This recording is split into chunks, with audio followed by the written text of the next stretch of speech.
السلام علیکم کتونکو دغه تاسو نن ګورئ چې دغه کوهاټ شکرکوټ پنډ او بنو روډ په بنو روډ هم مشهور ده په یونیورسټي روډ هم مشهور ده خو دا د کوهاټ شکرکوټ حدود کې یو برګین دی چې شفاعت کوم هونډا برګین دی او دا د کوهاټ هونډا ایجنسۍ سره مخامخ دلته کې فایرنګ شوی دی یو کس پکې زخمی دی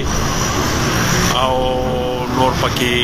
صدا سیغانه ده شفا یو کس پکې زخمی دی او موټر سایکل هم لګېدلې دي دا د بابل سکواډ کوم مشر دی په موقع ورته راورسېدو نو هغوی نه معلومات کوو چې څه حالاتو سرجي دغه کوم فایرنګ شوی دی په ولې کې څه پیغام ورکوي خو موږ اطلاع وشوله موږ راغلو چې د موټرسایکل او پنسونه کې سروې غلو اچھا بنوګې کې چار هم راغلی او کروندې وشوله اچھا سر تاسو له باندې ډېر بالکل جی 15 تقریبا او یو کس پکې زخمی هم دی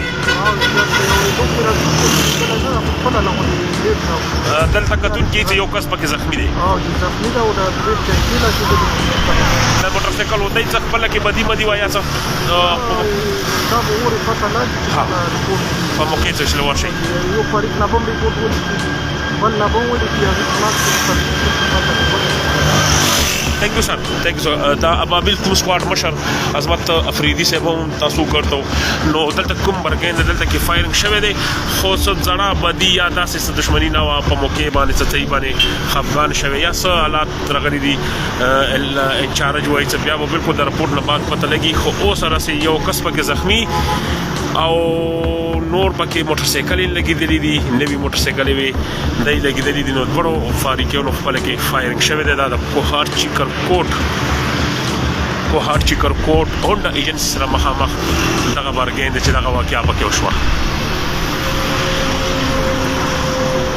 یو کس تر اوسه رسې دغه ښایي چې یو کس زخمی دی